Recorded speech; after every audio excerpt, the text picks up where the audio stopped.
right, we have Coach Hillman. He is the director of football performance at Eastern Illinois University. Coach, thanks for being here.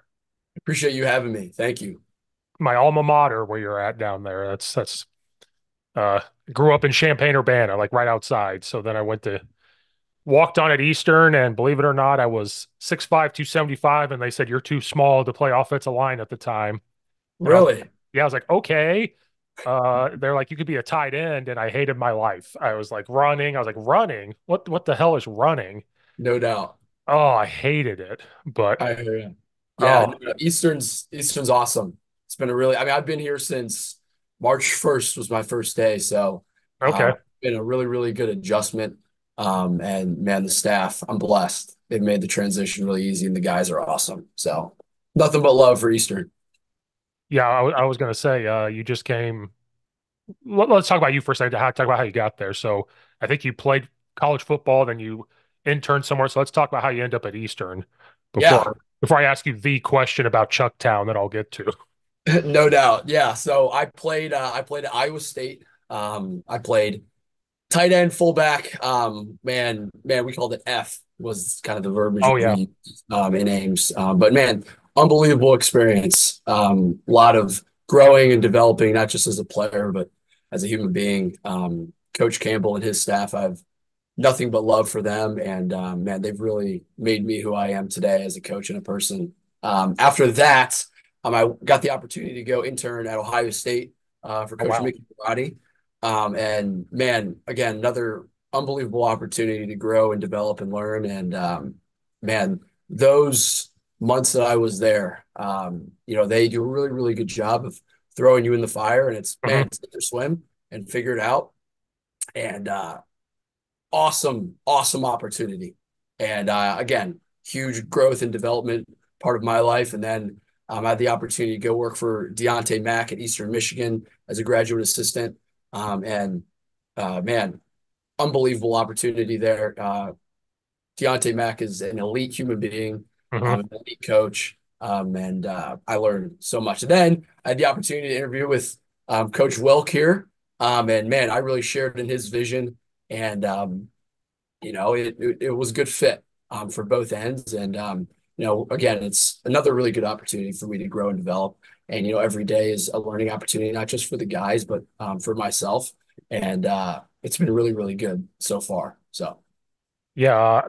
The question I always ask people when they come from bigger places is, what's their impression of Charleston? Because it's a small town, but it still has 20,000 people. It's one laned, and to some people, it's a culture shock. Like, oh my gosh. But then some love it. They're like, oh, it's laid back, easy going. And so I know you've only been there for like a month or so, but what was the impression? Like, this is a small town. yeah, I love Charleston. I mean, it has a little bit of everything. And while it is small, it's quiet. And, we kind of tell our guys it's like a football oasis, right? Yeah. There's not much to do other than, man, you get to play football and go to class. And there's not a lot of opportunities for, young guys to go get in trouble, which is Yeah. great for us on our end. Yeah. And I mean, either way, we wouldn't have a problem with that. Our guys are awesome. Our Yeah. players are awesome. They're really dedicated. So the town of Charleston itself, I'm a fan. Yeah. Joey's Sandwich Shop has been my Yeah. frequent lunch Yeah. spot as of the last month. So, man, it's been good. It's been good. Yeah. It's still around the corner there on which street is it? Can't remember. Ninth Lincoln. Street. Yeah. Right off of Lincoln. Yep. Yeah. Yeah. I haven't been down there in years because, like I said, I grew up by Danville and Champaign, right up north. Went to Eastern there. My now wife went to York High School, which is up here in the suburbs in Elmhurst. Yep. 2018, she got a job in Naperville, so happy life, had to move up to the suburbs, and I missed the one lane roads and the country roads and the cornfields, but now we're up in the four lane highway express and stuff. And Yeah. It's simple. It's quaint. It's really, really good. But no, it's funny because I actually, man, grade 6 through 11, right? My junior year of high school, I Mhm. lived in Muhammad. So I went to Muhammad City Okay. for most of high school, Yeah. about all of junior high. Okay. So I was familiar with the area and I'm accustomed to smaller towns. Yeah. So like we have a couple coaches on our staff, like Carleaf Taylor. our new Mhm. defensive line coach, he grew up in New York and then moved to Chicago, and man, now he's out in Charleston. So more of a culture shock for him Oh than it yeah. is for me. So Well, what sucks is right on Fourth Street, there's like I don't know if there's anything there. It's like an empty lot, like where Jimmy John's is. You have Lincoln. There's like it might still be empty. Right there used to be a place called Jerry's, and it had yep, the upstairs was pizza, the bottom was the bar, and I was the bouncer and the bartender downstairs. But everybody that came from like Chicago or something, that was the closest pizza they could get that fit that. So that's where they yep. go to get their pizza. So I would tell that coach to go there, but they tore it down like 2017, like tore it down. So now it's gone. So I don't know if he can get close to that now with that Yeah. gone.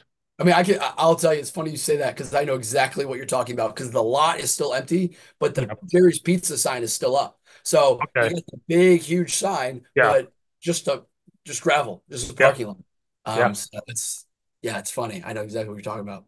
Oh yeah, I was there when they tore it down. They filled the basement up with concrete, and believe it or not, that's where I met my wife. And so when they tore it down, I took a picture of it, and I was like, "Oh, it's gone." Yeah. Before we met, it's gone. And Gotcha. next time you drive by it, look very closely at the sign. It used to be called Caesars, and then Little Caesars came to town and said, "Hold on a second, we're like the whole loss, like they were going to sue them, so they changed it to Jerry's." Gotcha. So you have to Gotcha. look very closely at it. Will do. I'm gonna look for that next time. Um, it- yeah, that's funny. Because then right across the street was the Panther Pub. I think it's still called Sticks. I don't know what they've done, but Eastern's a college town, like you said, like Yes. it's a college town. My buddy Coach Ciosi, he's the old line coach at Bryant University. They came and played Eastern last year, and he said that he loved it because it was literally a college town. The fans were yelling at their bus. There's nothing to do besides college stuff, and he's like, I absolutely love it. And I said, yeah, it's quiet, it's lovely, and culture shock, but um, I just love asking people that. Um, so did you always know you wanted to do like strength and conditioning and stuff like that, or was there like coaching football, then you found your way to do that, or what kind of led down that route? Yeah, that's a great question. So I'm blessed, first of all, because my dad has been in collegiate strength and conditioning for around 30 years. Wow. So I was kind of born into it a little bit. I was born in South Bend, Indiana, when he was at Notre Dame, working for Coach Marotti there. Hmm. Went to Bowling Green, was the director of strength and conditioning at Bowling Green for 10 years. Then he went to Michigan for a year, and then he was Tim Beckman's head strength coach at University of Illinois Oh wow, yeah, for 5 or 6 years there, and now he's on Coach Campbell's staff at Iowa State, kind of in more of a oversight role there. yeah, So I'm gonna be honest with you, Coach Steve. It's kind of all I know, right? okay, And it's kind of what I grew up in, and obviously, I always joke around with them. I'm like, being a strength coach is like the only job where other strength coaches will tell you, don't do it. Don't be a strength coach. Go do something else. Go do something else. So they tried to talk me out of it. It yeah, didn't work, obviously, because here I am. But man, I was able to have unbelievable level of mentorship and guidance and leadership growing up. And man, if I could give that to someone else that doesn't have it, man, that's kind of forms into my why of why I mhm, want to do this. Because I would never be the person, the man, the leader I am today without that guidance and leadership. And, funny enough, my mom, she played field hockey at Old Dominion in Norfolk, Virginia. She won 3 national championships, so she's the best athlete in the family by far, not even close. And then she was a assistant field hockey coach at Ball State. So man, I come from a family of coaches, so I've had really, really good guidance and leadership in that sense. Short answer long, yes, I've kind yeah, of always known this is what I wanted to do. And it's kind of how my brain works. And yeah, I'm happy at the facility. yeah, Like I'm not a guy who you come in for training and then you have a staff meeting and then you're out. Like, man, I love being here. yeah, Not for the training, but I love, communicating, building relationships with the players, with the staff and, here, the people are really what make it. right, It's as a coach, it's sometimes a little different. Like, man, it's easy to, become man, I want to go to this place, I want to go to that place, name chase a little bit. But my thing's always been, I'm loyal to people, not places. Right, So wherever I can grow and develop and he'll be around really good human beings, that's where I want to be. right. So again, short answer long, yes. That's what Oh I've yeah, always wanted to do. oh yeah, no, it's awesome because I've had a lot of Eastern Illinois coaches on. I've had Wilkes on, I have Deckerson on, and one thing that Deckerson said was, Coach Deckerson, when he was like, I went from special teams to OC. When you're special teams, you work with every player because you need to use every player. Now that he's going to offense, he's not going to have as much time to build relationships with every player, but you have to work with every single individual player. No doubt. So you and like Coach Wilkerson may be the only two that really have to talk to every single player every day Yeah. and work with them every day and build that relationship so they know who you are. Right. Whereas the other coaches only get their little individual group and stuff like that. So that's really cool that you get to work with like every individual and every coach, like telling them how the kid's feeling that day or whatever it is. So that's a Yeah. really cool thing. Yeah, absolutely. And like you hit the nail right on the head. Like the relationship piece, especially in my room, is really, really important, right? Because the way I've explained in the past is, man, a lot of guys, right? You got to get them to come back, right? Right, And most of them, right? And it's human nature. They don't care how much you know until they know how much you care. And it's, a really, really, overused saying, but man, it's totally true, right. right? And being able to build those relationships and communicate effectively, Hmm. I know has helped me immensely as a coach and, getting them to trust you. And man, at the end of the day, you get them coming back to you. Me and my staff will do the rest. That's why I told them, I'm like, man, as long as your habits outside of here are really, really good, right? You're eating, you're sleeping, you're hydrating, you're recovering. Like, man, I'll get you big and strong in here. But yeah, trust. Yeah, trust the process. And man, it's a Coach Campbellism, we used to call him when I played. But man, if you love the process long enough, eventually the process will love you back, and Right. they trust you, man. Like I think that's really, really important. So like you being a director, like who works like with you or under you or anything like that? Like what kind of does that staff look like? Yeah, so I've got a graduate assistant named John Saplessa. He played offense line at Albion College in Michigan. He interned at Eastern Michigan. He interned at Georgia for Coach Scott St. Clair. So, man, he's seen a lot as well. He does an unbelievable job for me. And man, I'll tell you, like that guy brings the energy. He brings the juice every day. And sometimes as a director, when you have a lot of guys in the weight room, especially when we do things like offense and defensive comes in and lifts. We Hmm. do lift meets flip style. Man, there's a lot of guys in the weight room, right? So Right. sometimes as a director, you get into more of a facilitating role. You got to make sure everything's flowing. And man, I put a lot of trust in him. I mean, he does an unbelievable job. I also have an intern named Jeremy as of right now. He does a great job. In terms of the things that I need him to do. And they're both doing a great job growing and developing, and they're always hungry to how can they learn, how can they get better. And man, it's a process. And coaching is one of those things where I feel like doing it is the best way to learn. You can Right. read all the books about coaching, and man, from a physiological standpoint, from a psychological standpoint, man, like how do you get to the guys? But doing it right is really the biggest part, and growing and developing that way. So it's a great opportunity for them. They help me tremendously. They do an unbelievable job. So that's kind of what our staff looks like. And man, I get a lot of help from the football coaches and the GAs and QCs in terms of stuff on the field. So it's really a group effort. Yeah.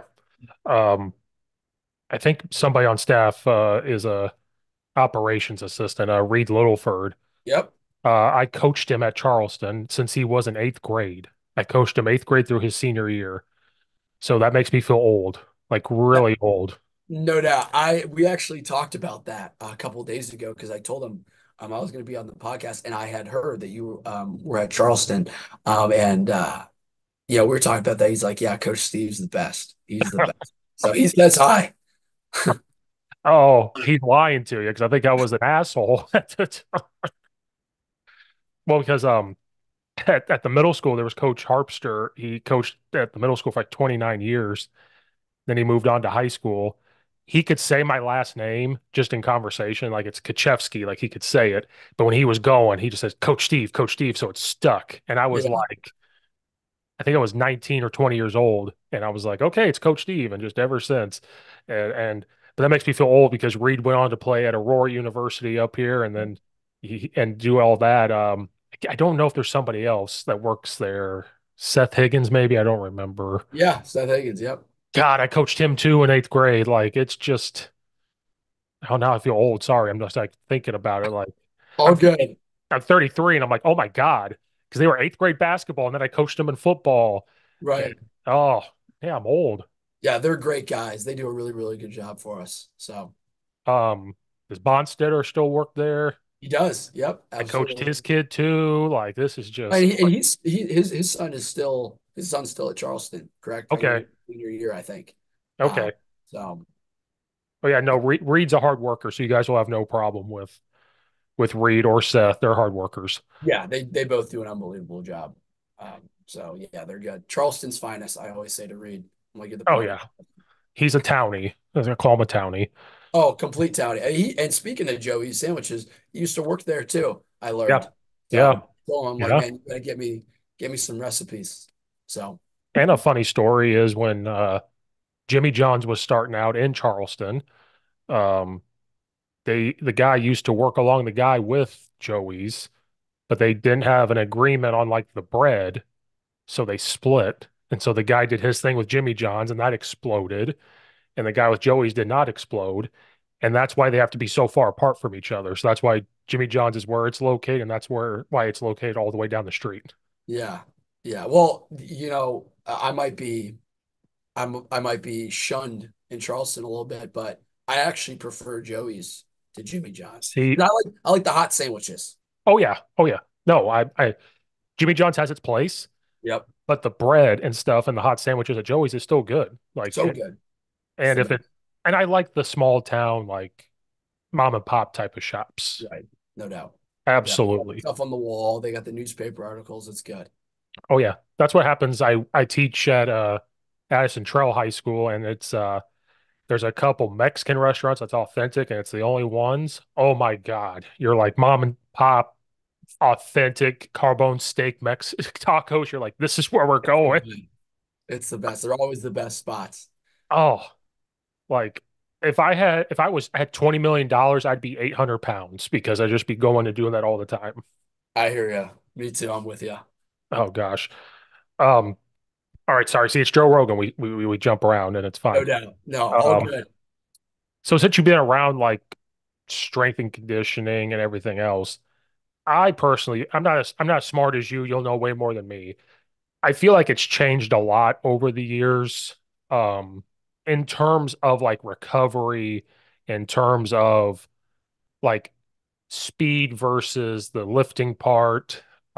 Have you seen like big changes, or is it just like adapting to more knowledge that it presents itself? Like after, when we all grew up, it was lift as heavy as possible, then do burpees, then do this, and you're tearing down your body. I just feel like maybe we're smarter now. I'm not sure. I just don't know how much it's changed over Yeah. time. Absolutely. Well, and I think, in terms of the research that's been done, a lot of new information has come out. But man, one thing I tell the guys a lot, and man, I'm always voicing eat, sleep, recover, hydrate. Man, this stuff is really, really important because at the end of the day, this is one of the things that we've learned and gotten better at, as strength coaches over time. Man, you don't get stronger from lifting weights, right? You get Yeah, stronger from recovering from lifting weights. right, So you can lift all the weights you want and it's good. But man, if you're missing the piece, like, man, how are you eating? How are you sleeping? How are you hydrating? How are your habits outside of here? Man, right, that's really what's going to set you apart as an athlete. And if you're not, right, if your habits outside of here are bad, man, you're really hindering your performance and hindering your growth. But man, it's changed, right? And I think technology has had a really big part in that. And technology is really, really good, right? When we yeah, have velocity, able ways to measure the velocity of the bar, right? hmm VPE. We have iPads in all 12 of our racks. And that's really, really important from multiple facets, right? Fatigue management, right? How are they progressing from a power output standpoint throughout the program? And man, during the season, it gives us a way to, man, maybe we don't have to put 400 pounds on their back. right? Right. Maybe it's progressed in terms of velocity rather than loaded. There's a lot of different ways to do it, and there's a lot of different viewpoints on it. But man, it's kind of an art, and I think that's where again, I'm blessed with my perspective because I get some of the old school stuff Yeah. with, how my dad used to do things. And man, I've learned a lot of, the new technology stuff and, how strength and conditioning as a whole has changed. And I think the science part is really, really good. But that being said, I think it's important not to um, sacrifice intensity Uh-huh. for science, right? Because sometimes, man, and you have to take care of the guys, right? But football is a violent game. Football's hard. Life's hard. Training, in my opinion, should be hard. And if it's not hard, and I tell the guys, I'm like, man, I'm so happy for you that you get the opportunity to do hard stuff, right? Hmm. Because at some point, whether it's week 1, week 3, week 8, man, hard things are going to happen. And you can tell yourself, man, I've done hard things in the past, right? Right. And I think your training has to emulate that a little bit. So yes, strength and conditioning has changed a lot. And I think it's really, really important to continue to change and develop with it. I was talking to Coach Antonio Turner at Ohio State this week, and we're talking about things. And one thing he said that, man, I thought was really, really good. He's like, man, this is your first year as a director, Mhm. right? Next year, the challenge is how can you continue to develop, right? Right. Even if it worked, right? How can you continue to grow and develop with your program, with your coaching, how you communicate? So it's always changing. It's an ever-changing field. But man, being able to balance, right, intensity and the amount of science and technology that's involved, I Right. think I think is really, really important to do both. But man, I mean, that's what I tell our guys. Like they're like, it's hard, training's hard, and I'm like, man, I'm not sitting in the back. Like, I wonder how freaking hard I can make it, right? Yeah. Like I'm sitting in the back, and everything's incredibly intricate, right? It's not planned out weeks, if not months in advance, Right. right? Everything is extremely science based, right? As it should Right. be. It's all very, very science based. But man, in terms of how our week is set up, when we do what, how we progress different exercises, man, what energy systems we're working, what planes of movement we're working, man, how's our tissue quality, how's our tendon health. All of that is taken into account. But man, the level of intensity is always really, really high. And Right. at the end of the day, there's a million ways to train. There's a million different types of periodization. And man, a lot of it works. At the end of the day, right, it's not what you do, it's how you do what we do. And man, I think I've strived to do things at a really, really high level with our Right. guys here. And I think they bought in and they're really starting to, adapt and grow and develop and learn. And man, it's a really good learning opportunity for everyone involved. I think it's gone really, really good so far. Yeah, because I don't I took it upon myself this year to like run our speed stuff. And Yeah. we have our own guy that does like he did both kind of, but he doesn't work in the building anymore. He interned at Northwestern for like a year and a half, so he learned there. And then so he just kind of does the weight room. I do the speed stuff. And one thing learning the speed stuff and kind of relating it to the weight room is the body can reject what they're doing, I think. Like if they're not rested right. So like and you correct me if I'm wrong. Back in the day, it didn't matter if you were rejecting. The coach is like, you're doing this, you're doing this, you're doing this. Now, if it's rejecting it, you find an adaptable way to still get what it was. So maybe something stupid as squats. Maybe they're rejecting, like they're not doing what they're supposed to, but you can do leg press to try to help figure that at a high school perspective. Like we're looking at that. Um, and Yeah. so that's something I've seen change is like adapting to their body. Like, if are they rejecting? I do in speed, like if I time something, then the second time I time it, they got slower. I'm like, oh, your body's rejecting it today. It's just not your day. Go rest for a little bit. And I'm just thinking back in the day, there was no rest. There was no, I was like, you're doing this and you're doing it now.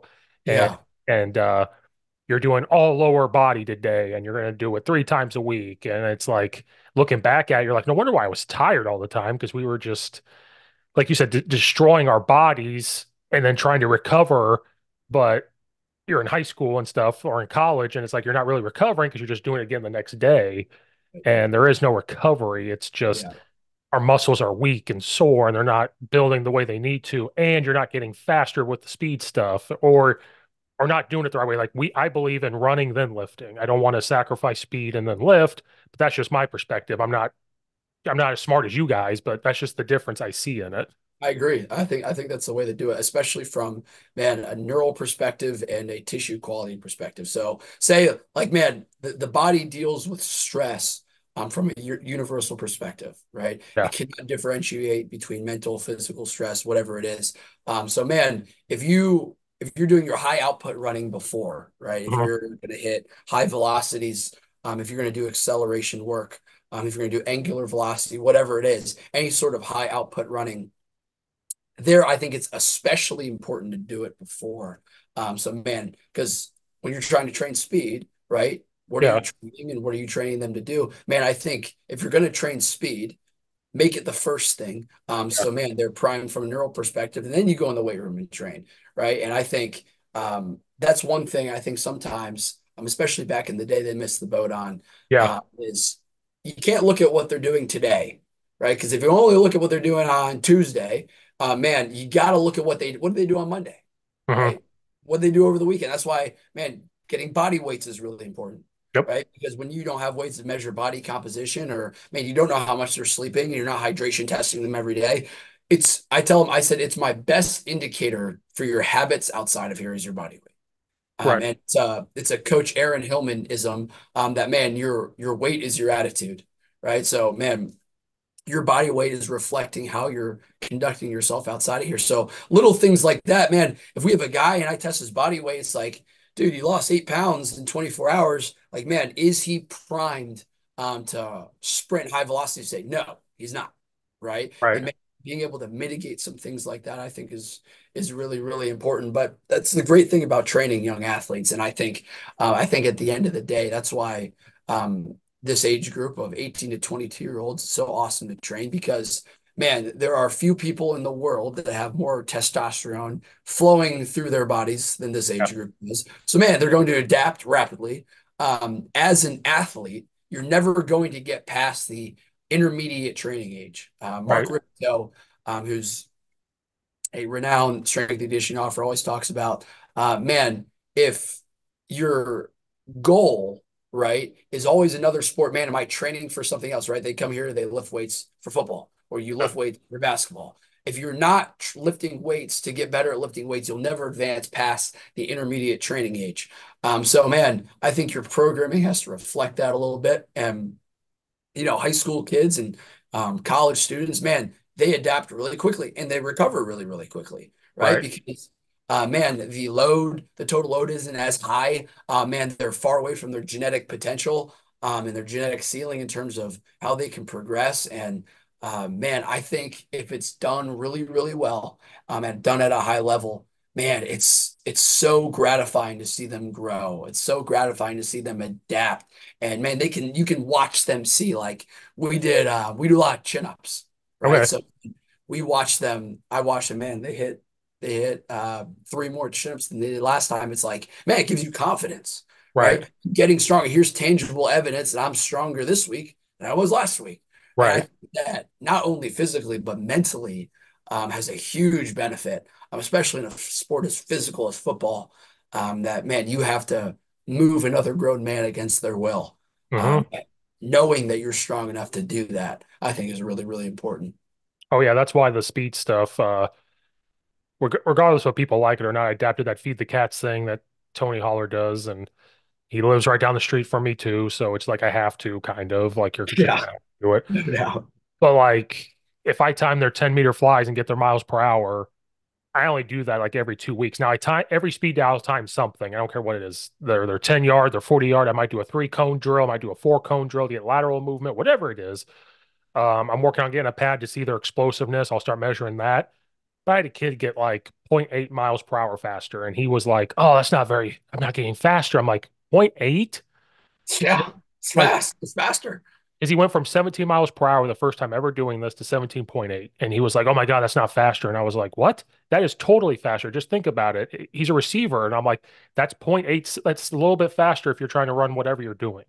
And Love it. if our opponent's not like, and I said, "Don't worry, we're not even to the summer yet. Like Right. what?"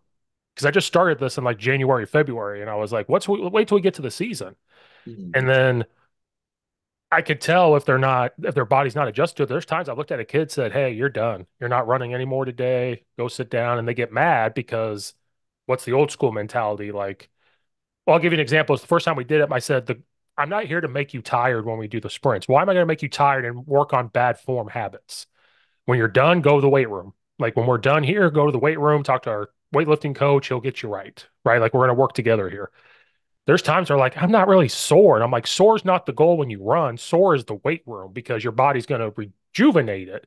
So even our kids have old school, quote unquote, ways of thinking, not our old school ways because we're all older, and they're finally adapting to it when I can prove to them, like, look, you got zero point 0.5 seconds faster. Look at this lateral drill. You did it in 10 seconds. Now you're doing it in 9.2 seconds. Like we're getting faster slowly. And so, like you said, if you have the data to prove it, and I'll post on social media, they're like, the whole world can see it. I'm like, yeah, challenging you to get better. If you see that, now become a competition. And you know how we all go up to them like, hey, Johnny over here is faster than you. You gonna let that happen? What's wrong with you? And it's posted. And they're like, oh, I'm gonna show you, coach. I'm gonna get faster. I'm like, good, prove me wrong. Yeah. So that's why I posted everywhere. Well, other teams can see it. And I'm like, I could care less what other teams think. Yep. I could care Yep. less. Yeah. That's awesome. No, and we have we use a system called Titan. We have Titan Oh GPSs yeah, and yeah. got 22 of them. And man, it is a really, really good tool for so many reasons. This is why I tell recruits, man, it gives us obviously accelerations, decelerations, high speed yardage, top speed, total distance, Yep. calculates a player load from an injury mitigation standpoint and a fatigue management standpoint. I think it's a really good way for us to communicate, with the coaches like, man, player A had a way higher player lows up 25%, Yeah. right? He had 1,500 more yards yesterday than he typically has, what his average is. Man, maybe keep an eye on him today, maybe hold him out 7-on-7 or whatever it is, right? It's a Right. conversation piece based on what we need and what the goal of the day is. But man, that's another piece of you can't sacrifice intensity for science. But man, if we can do what we can to keep our guys healthy, and that's the unique thing about football, right? Is it's not like baseball or basketball where you have, man, 30 games, right? You have 12 guaranteed opportunities, right? Right. So you can make sure you're able to perform optimally and you're healthy for those 12 guaranteed opportunities. So I think the GPSs are such a good tool. And man, in terms of getting faster itself, right? The residual loss of speed is 5 days plus or minus two, whatever it is. So, meaning you have to hit 90% or above of your top speed about once a week Right. to continue to build and continue to maintain those neural pathways. So, man, it's a really, really good tool from us from that sense. Like, man, he's able to continue to progress in terms of a sprinting standpoint and a top speed standpoint. And if he hasn't yet, man, maybe we need to get him to his top speed this week some way. Right. Right. So it's been an awesome tool for us. And, again, this is my first spring here. So this spring, it's been, man, how much data can I compile? Right. Because you need to be able to compare it to something. And the guys love it. But I tell the guys all the time, I say, not everything that's measured matters, and not everything that matters can be measured. Right. So you can run as fast as you want. And that's all really, really good. But man, if speed was the only thing that mattered in football, then the first draft pick every year would be the guy who runs the fastest 40, and it's not. Right. And strength is the only thing that matters in football. The first draft pick every year would be the guy who benches the most, and it's not. Right. So I think it's really, really important to be dynamic and man, your mentality to training and your mentality to playing and how fast you play and how physical you play and how violent you play, I think is really what sets you apart. Right.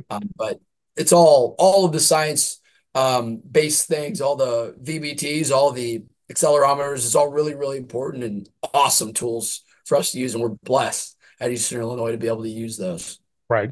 Because I know Coach Hall always says, don't let the weight room sacrifice your speed. And I agree with that. But I believe in both. Don't let the weight room destroy your speed. Don't let the just being fast destroy any type of strength you can put on too. Like that's why sometimes I'll do speed days on a lifting day just to be like, hey, we're working high intensity speed and you're working high intensity in the weight room today. Just that's what it is.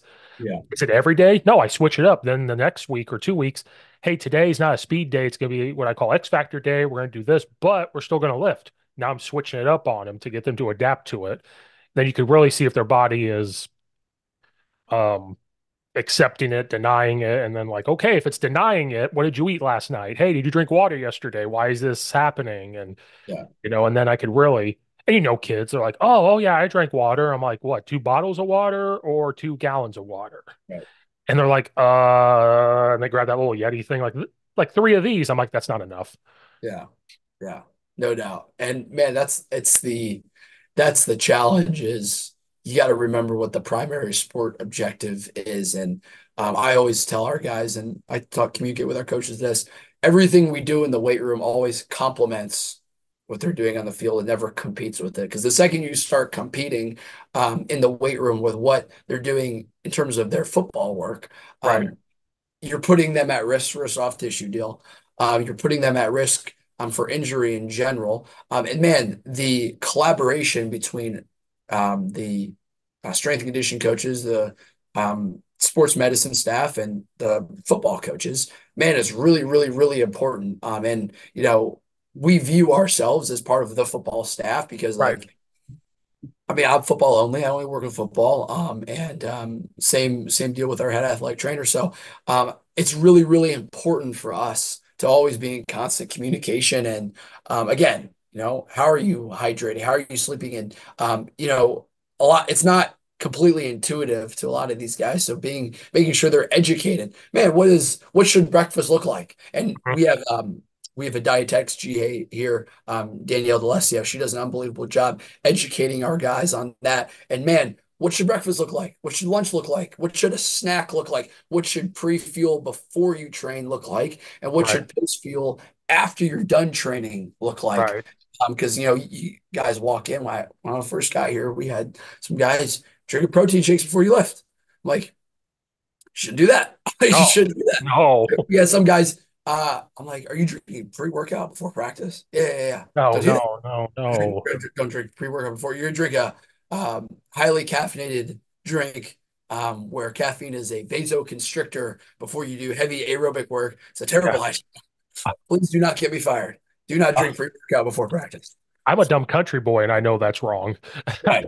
No, me too. So that's the struggle with it sometimes, but making sure they're educated, and that's kind of our job as coaches to relay that information to them. Oh, Um, it's been really, really beneficial for us. Them starting to understand that. that happened today. It's kind of new. It's like an indoor 7-on-7 league in high school in Westmont, Illinois, and you can't really coach it. The players kind of have to run it, but you just have to be there to like supervise. You can't really Yep. do anything. Kids will show up with like a Ghost energy drink and they're drinking it before they go out there, and I'm like, "What are you doing?" And they're like, "Well, I'm tired and I gotta drink this." And I said, "No, no, no. Now I'm standing there drinking one myself." But they're Right. like, "You're drinking it." And I'm like, "I'm not the one that's about to go out there and run." I don't have to perform today. Right. Like, and I'm like, guys, like even when I played, I might do a pre-workout was kind of new when I was in high school. I was like, we kind of did it before we lifted, but we Yep. did it before we lifted. Lifted. Right. But we also did it on the drive to the school, so it had time to like sit in the system for a second. Oh, I remember the jacked before they took it off the market. Like it was Yeah. stuff. Yeah. Caffeine levels through the roof, like 1,000 You were milligrams. doing this. It Right. was like, Shaking. Yeah. oh, and they're like, oh, these kids will drink the energy drinks before football practice. And Yeah. we have to constantly tell them like Don't do it's gonna that. make you dehydrated. It's gonna constrict everything. Like it's not gonna work the way you're thinking. It's about to work. Oh well, well, well, well, well. And I'm like, no, no. Or like they're drinking coffee beforehand too. I'm like, I would throw up if I were you. Yeah. Like, and but I drink energy drinks too. And so they get after me. I'm like, but I'm not the one that's about to go play football or basketball or baseball. It's not my job. Yeah. And you said something interesting. I don't know if this is how it works in college. Like for me doing the sprint stuff now, I have to talk to all the coaches when we make our practice plan and say, okay, like today's a speed day and work with the weightlifting coach. Like make sure that today we can get up to as fast as we can.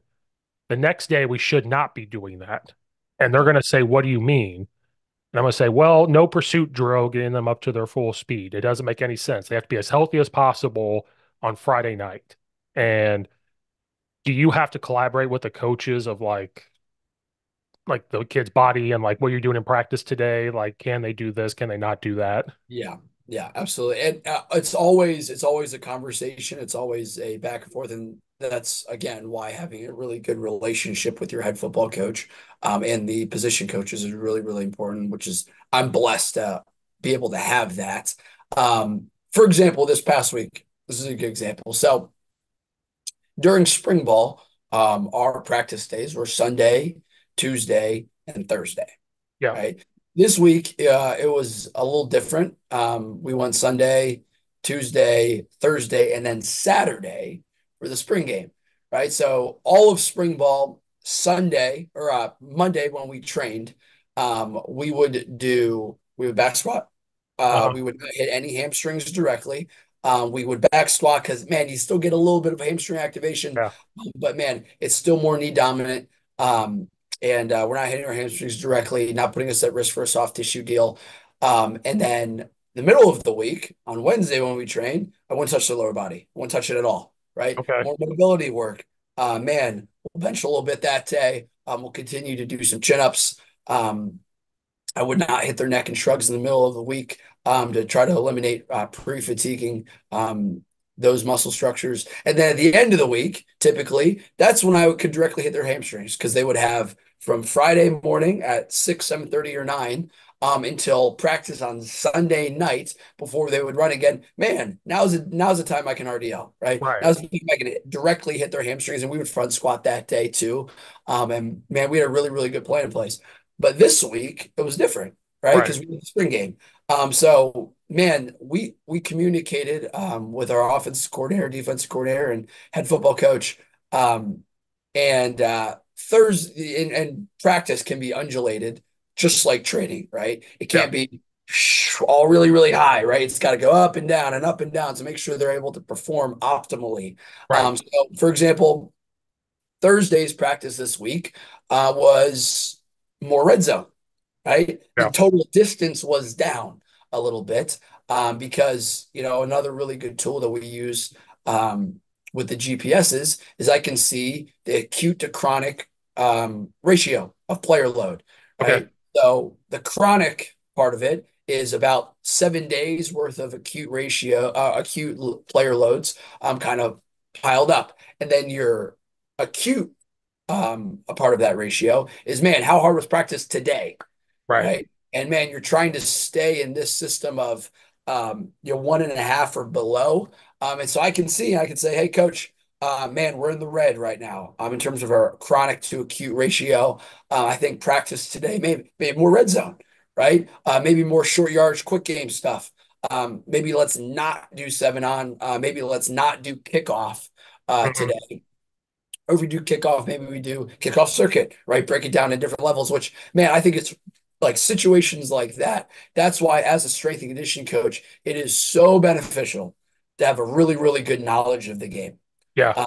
and being able to understand, like, people joke around like strength coaches are meatheads. Man, to do a really, really good job at it, especially at this level, if you want your football players to perform optimally, man, Right. you can't just be a meathead.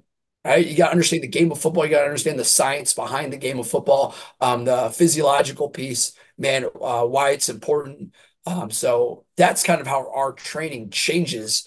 And man, and then Saturday, obviously, it's maximal. It's a spring Yeah. game. We're going, and it Right. should be maximal. And man, we were blessed on Sunday to get out, or Saturday to get out of the game healthy Yeah. because our guys, from a physiological standpoint, from a tendon health standpoint, from a tissue quality standpoint, were ready to perform optimally.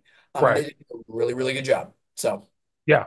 No, I'm glad because like you said, like I remember growing up, strength conditioning coaches, they're like, oh, they just worry about the weight room. They just worry yeah, about this. And the more I've grown up, especially podcasting and talking to people, how important that strength coach is with the rest of the staff.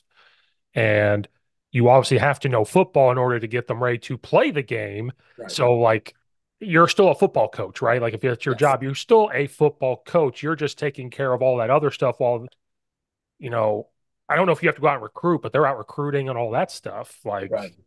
And then you're just an essential piece for the recruiting too. Like they could bring them on campus and bring you in. All right, this is how we do the weight room. This is how we do this and help with that. So you're still a part of the staff which is awesome. And I think over the years, and again, you're going to correct me, I think the role of strength conditioning coaches has gone up over the years. The more science and the more studies have come out. Like you said, the olden days was like, we're going to curl today, we're going to do this, we're going to do this.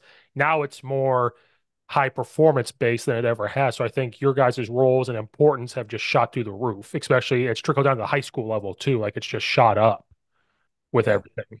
Absolutely. And guys in the industry who have done it for a really, really long time. Like you look at Coach Mike Kittleson, you look at Coach Mickey Marotti, you look at Coach Aaron Hillman. Man, it's coaches like that who have been doing it for a really, really long time at a really, really high level.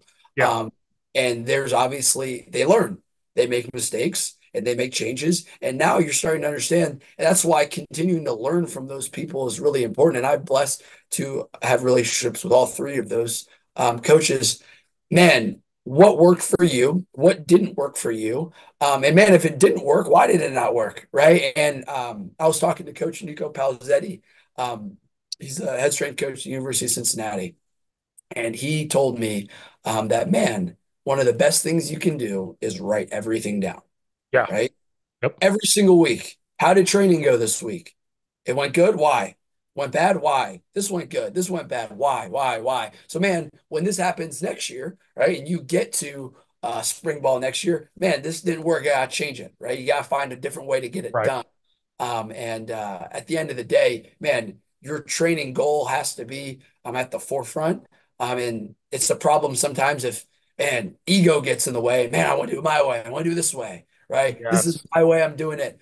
Man, Yes. that's dangerous, and that's a dangerous road to go down because you stop growing, you stop developing. Yes.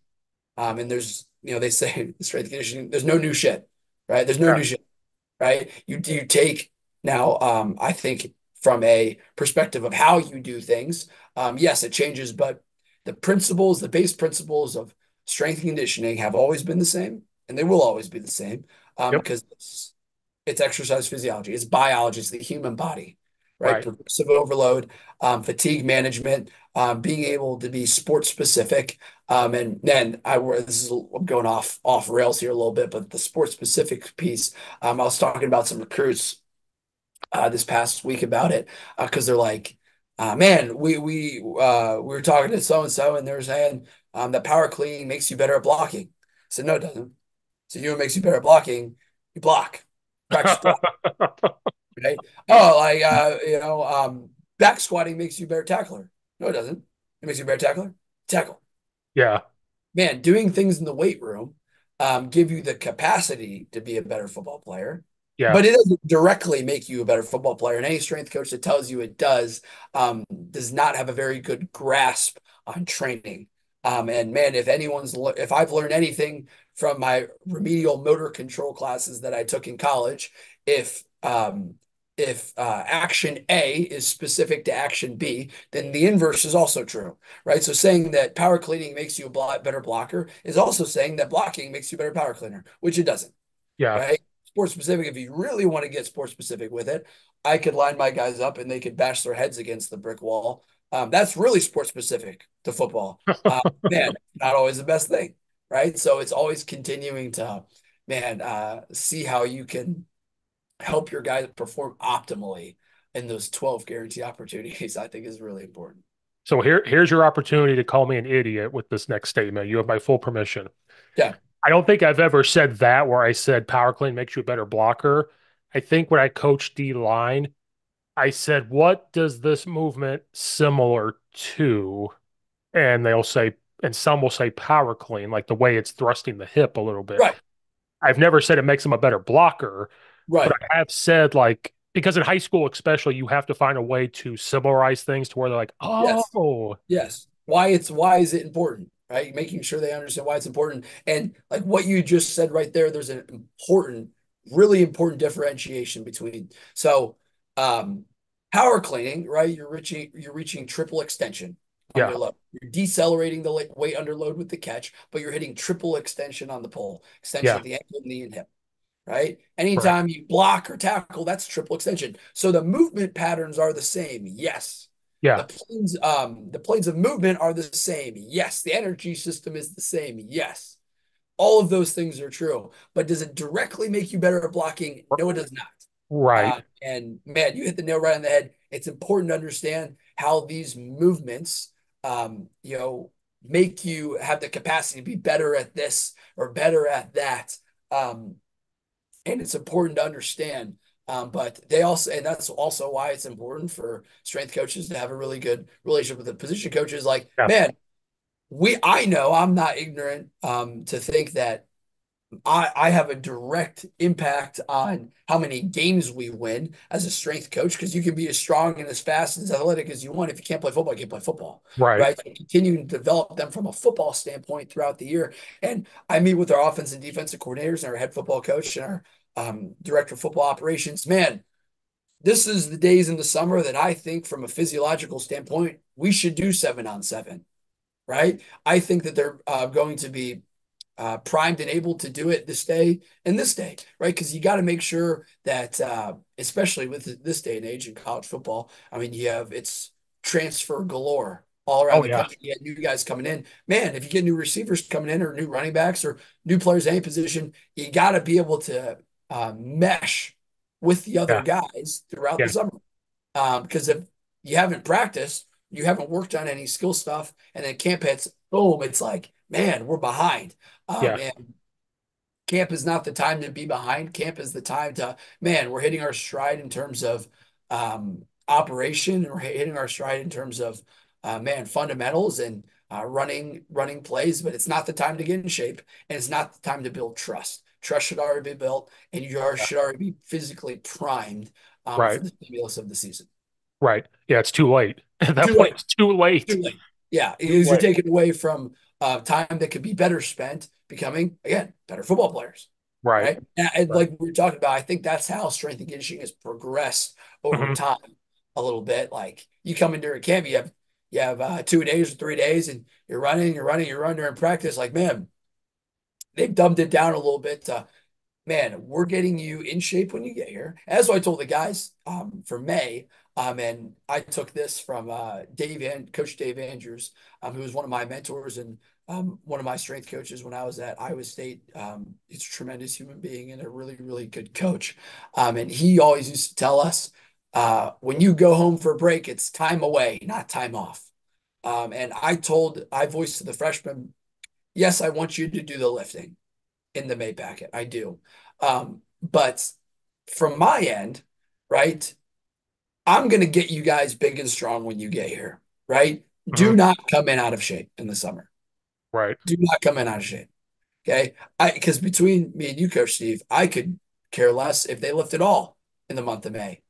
Again, I'm not there with them. I'm not Right. their standard of how we do what we do in the weight room, and I'm going to get them big and strong and able to perform optimally when they get here. But man, do not come in out of shape because then we're wasting an enormous amount of time getting in shape, and it's taking away from what we could be doing to grow and develop our guys. Because again, football is a violent game. Oh You yeah. have injuries. You might need a freshman to go. Yeah. It's your time. You got to play, Yeah. right? And we're trying. Our goal is to get our guys ready to do that if that time comes. So Right. Yeah. No, it's you guys have a huge important job. That's why high school guys, there's a couple high schools here that are hiring guys at teacher salaries just to be strength coaches. Like it's slowly happening in high schools, and it's just an important part. You guys aren't just the crazy guys on the sideline during the game, run up and down. Like you have, but that's awesome too. Like people can make fun of it. I love yeah, it because you have the relationship with the players and coaches to do those things, yep, and you're like the hype guy. They have to worry about X's and O's and everything else on game day.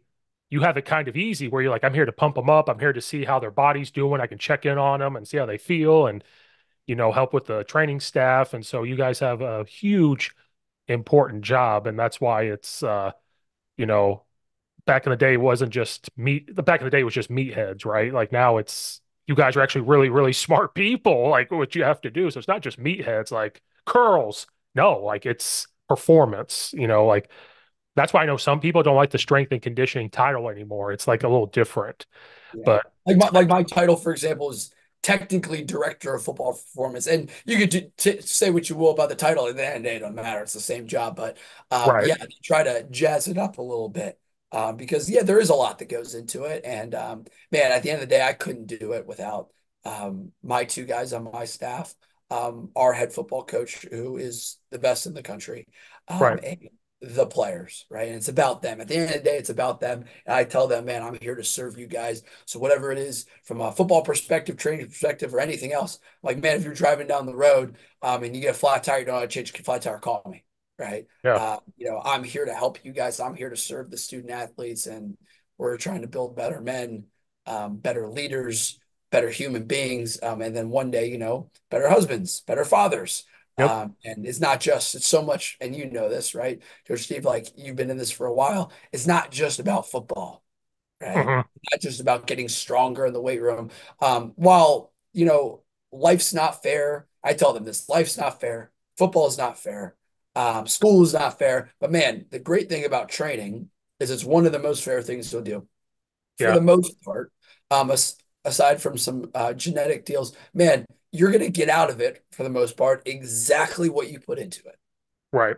So if you Uh, train with unbelievable intent and yeah. you sleep, you hydrate, you recover, man, you're going to see results. Right. And I know how you're on here for a long time. Those will be one of the last things I say. And I felt bad I haven't said it since. You were a college football player at Iowa State, which is a good football place. Coach Campbell does an amazing job.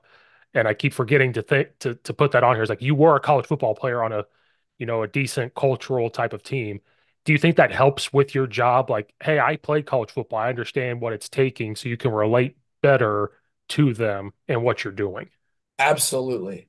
Absolutely. In so many ways. And working at, or playing rather, at Iowa State, man, I was able, any college athlete will tell you the demands of being a student athlete, especially in this day and age, is hard, Yeah. right? You have a lot of pressure to perform physically.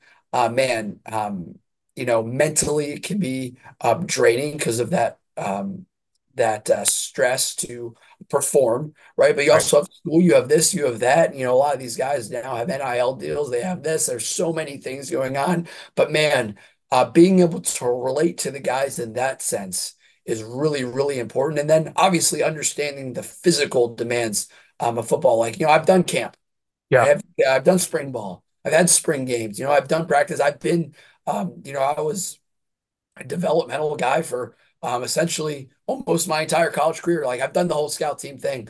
And man, I think that gives me a different perspective. Like, yes, developing your best players are really, really is really important. Obviously, keeping them healthy is obviously really important. But man, how I can relate to the walk-on who's never freaking touched the field, right? Yeah. I didn't get into a game until my senior year, and man, being able to watch and grow and develop, and even though I didn't play a lot on the field until later in my career. I got a couple opportunities. Like, man, um, what have I been able to see? What have I been Mhm. able to watch, observe, learn, listen? I think that's really, really important, and that's been the biggest part. And the entire staff at Iowa State, Coach Matt Campbell, Coach Taylor Mauser was my position coach, is now the offensive coordinator. Obviously my dad, and then Coach Dave Andrews, Coach Rudy Wade, and Coach Reed Kagi, who's the head strength coach there now. While wasn't my strength coach, he's been an unbelievable mentor for me as well. Like, man, all of those people are really, really good human beings. Mhm. At the end of the day, it's the relationships, it's how you communicate, learning from the best. Has given me the capacity to continue to grow, continue to reach my fullest potential, which is always the goal. Right. No, that's awesome. I felt that. I was like, I need to talk about how he played there. I No felt really doubt. because that's awesome. It's awesome to that you played there and continue to do it. So I was like, I feel bad, kind of bad. We got to bring that up a little bit. No, you're good. You're good. Well, Coach, I appreciate you taking all this time to talk to me on a Sunday. This was awesome. Thank you for being on here. Absolutely, Coach Steve. If you ever need anything from me in the future, we'll be in touch. So.